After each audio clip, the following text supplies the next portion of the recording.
La revue de presse d'Europe 1, Olivier Delagarde, c'est en temps réel. Il est tellement pressé qu'il n'a même pas fermé la porte du studio derrière lui. Messieurs, bonjour. On parle, Olivier Delagarde, de transparence dans les journaux ce matin. Oui, Dimitri, je sais que vous allez me dire non, mais honnêtement, est-ce que vous n'aimeriez pas connaître le salaire de Pascal Praud, de Vincent Hervouette, celui de notre directeur, ou bien le mien?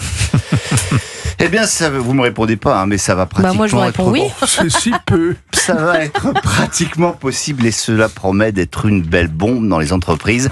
C'est la Croix ce matin qui révèle l'affaire. Une directive européenne que la France va devoir transposer avant le 7 juin 2026, c'est précis, va obliger les entreprises de plus de 50 salariés à être transparents sur les politiques salariales. Alors, non, un salarié ne pourra pas demander au RH le salaire d'un collègue en particulier, mais il pourra connaître le niveau moyen de rémunération des collaborateurs qui accomplissent le même travail, explique Alban de Montigny. Alors évidemment, dans les petites équipes, les moyennes vont être vite faites et on va avoir rapidement une idée de ce que gagne notre voisin de bureau. Alors cette directive européenne a sur le principe les meilleures intentions du monde. Il s'agit de lutter contre les discriminations salariales liées au genre notamment. Mais dans certaines entreprises comme celle du secteur de la finance, cette quête d'égalité pourrait faire trembler les murs, écrit le journal. Au-delà de la culture du secret se cache un problème politique et de gouvernance. Fixer un salaire dans certaines entreprises, c'est une prérogative de la direction générale. C'est une expression de pouvoir, analyse une consultante indépendante. Et le risque, c'est de voir émerger des tensions. Comment justifier tel ou tel écart? Quelle place laisser à la performance?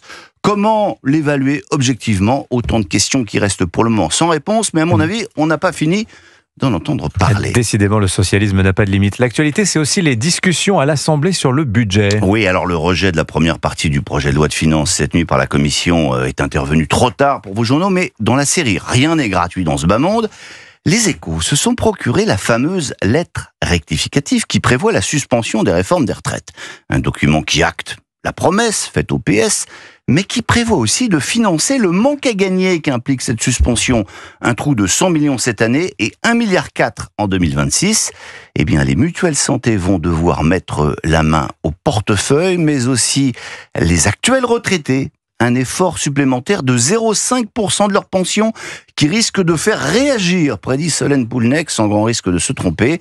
Alors, si les retraités ne sont pas contents, on les invite à écrire à Monsieur Faure-Olivier, Parti Socialiste, Assemblée Nationale, Place du Palais Bourbon, Paris 7e, patati patata. Toujours dans le même ordre d'idées, l'opinion s'est amusée, si on peut dire, à calculer ce que coûterait un budget favorable et votable par le PS, surtout si le texte était intégralement réécrit par le Parlement. Eh bien, l'impact budgétaire serait de l'ordre de 15 milliards, ce qui, ramené au nombre de députés PS à l'Assemblée, représente un coût pour la nation de 227 272 727 euros par député. C'est marrant ce chiffre avec des 2 et des 7 là. Eh ben c'est comme ça, c'est moi qui l'ai fait le calcul. Ce qui fait, c'est assez facile, vous calculez 15 milliards divisé par 66, ce qui fait quand même assez cher le prix de la non-censure. Allez, loin de ces questions triviales de gros sous, on va terminer, à l'heure où certains de nos auditeurs sont en train de s'habiller, avec le détail qui tue, Dimitri.